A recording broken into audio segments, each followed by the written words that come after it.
Seguimos informando y tenemos que ir junto a Fernanda Chamorro porque hay un tema clave en el tema de la educación para que nos pueda comentar. Fernanda, ¿cómo te va? Buenos días. Para futuras... ¿Qué tal? Buen día, Raúl. El saludo también allí para los compañeros en piso y para los televidentes. Estamos en el local de Juntos por la Educación, esta organización que está presentando un estudio sobre la gratuidad en la educación pública y el estudio de casos sobre los aportes económicos de los hogares para la educación obligatoria.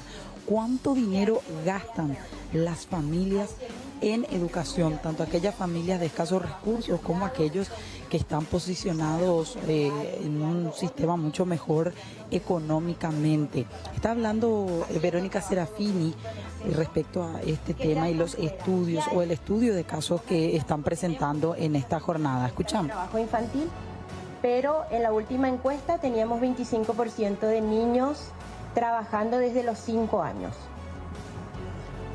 Adolescentes que salen de la escuela teniendo un ingreso, es muy difícil volver a atraerlos. Y hay que pagar esos costos de oportunidad. ¿Qué son esos costos de oportunidad? Por ejemplo, reemplazar el ingreso que ellos aportan a los hogares por recursos. Las becas. Cuando cualquiera de nosotros estudiamos en el exterior, tenemos becas para no necesitar trabajar. Lo mismo necesitan los niños paraguayos en situación de pobreza. No son menos que los que estudian posgrado y necesitan un financiamiento. Entonces creo que esos son los dos grandes desafíos en términos de política pública. Y finalmente presentar algunos datos sobre el contexto en el que se dan estos gastos de bolsillo. Por un lado, un bajo nivel de inversión, que todos sabemos que es bajo, que estamos lejos del promedio latinoamericano en cualquier indicador. Si comparamos con respecto al Producto Interno Bruto, estamos en menos de la mitad de lo que empezaría a ser, adecuado. Si comparamos en valores absolutos, el gasto por niño, estamos en alrededor de $1.000, cuando que los países vecinos están gastando 6.000 y los países europeos arriba de 15.000 y 20.000. El otro día circulaba en Twitter un video de una escuela en California. No sé si por ahí vieron. Si nosotros revisamos cuánto invierte California solo en educación, $13.000. Nosotros estamos en 1.000. No podemos ni empezar a pensar en mejorar nuestro nivel, nuestra educación, invirtiendo $1.000 por niño en un contexto de niños que viven con grandes niveles de precariedad y pobreza.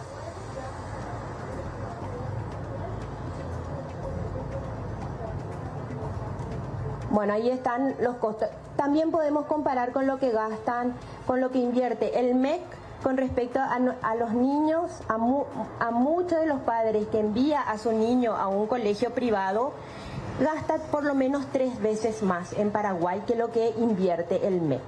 O sea, por cualquier lado nosotros estamos... Bueno, sin dudas este es un tema clave. ¿Cuánto se invierte en educación?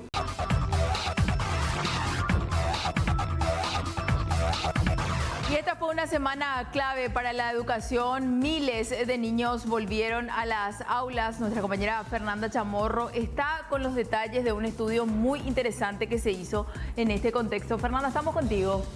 Un celular por hogar que era de un adulto y que se destina para el proceso educativo de todos sus hijos.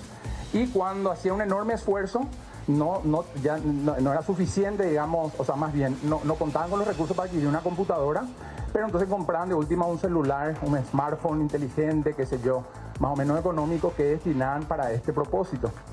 Pero el gasto, lo que verdaderamente es alto para esos sectores, es la conectividad, es decir, el pago de internet.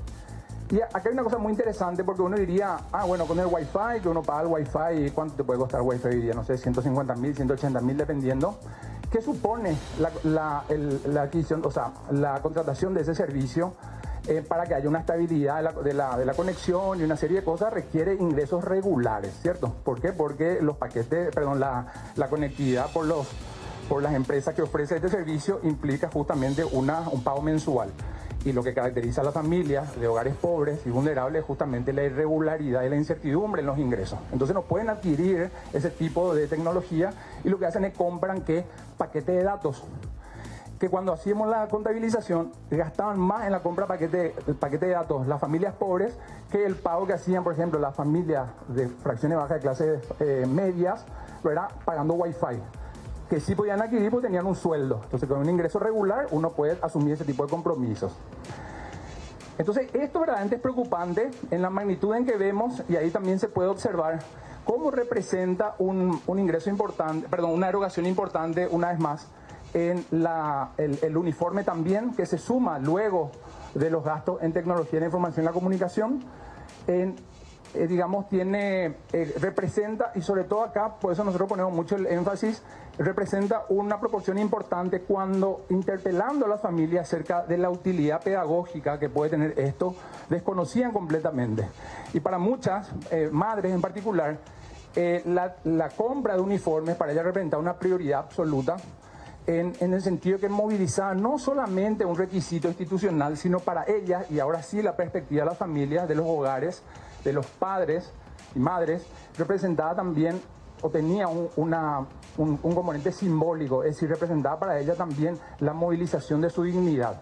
No quieren que sus hijos vayan a la escuela en condiciones, digamos, que vean o persigan como afrentados contra su dignidad, que no tienen las vestimentas, de que o van con las vestimentas sucias o cosas por el estilo. Y ahí se suma, por lo tanto, eso que también decíamos, los rubros invisibles, porque hay exigencias institucionales que muchas veces son más implícitas, no declaradas, que explícitas, pero que juegan un papel importantísimo también en las erogaciones. Le doy un par de ejemplos. Uno es el reparo que hacen docentes y directores sobre el aseo. Yo no digo que eso, no estoy valorando si está bien o mal, pero lo que sí es de que para poder cumplir con ese requisito institucional hay una preocupación particular y la compra de insumos, ¿verdad?, para cumplir con ese requisito. Entonces, normalmente los padres de familia pues invierten, gastan, adquieren más elementos de aseo, insumo, higiene, qué sé yo. En el caso de las nenas, las toallitas higiénicas, ¿verdad?, que es una cosa también interesantísima, pues ya normalmente usa un número tanto, pero para evitar cualquier tipo de accidente, entonces tenemos que comprar más porque van a la escuela. Y son una serie de cosas porque van a la escuela que le demanda un mayor nivel de gasto, que efectivamente termina representando, fíjense ustedes, si podemos ver acá, entre según las fracciones, sobre todo en zonas rurales, fíjense ustedes, 63% de las fracciones de baja clases medias, el 40% de la fracción alta de la clase baja, que sería esa población en vulnerabilidad, y el 37% de las fracciones más pobres. Ahora vamos a referirnos a un dato que nos pasó Verónica. Más o menos, ella me corregirá, la línea de pobreza actualmente, guaraníes más, guaraníes menos, son 300.000, ¿verdad?, por persona. Entonces una familia un hogar, para hablar más propiamente, un hogar de 5 personas, pues puede tener un ingreso de 1.500.000 y por supuesto está o menos, está en situación de pobreza. Imagínense ustedes que el 37%, el 40% de 1.500.000 guaraníes, cuyo acceso a esos ingresos es muy, muy costoso, es decir, significa mucho esfuerzo, se destinen a gasto para la educación.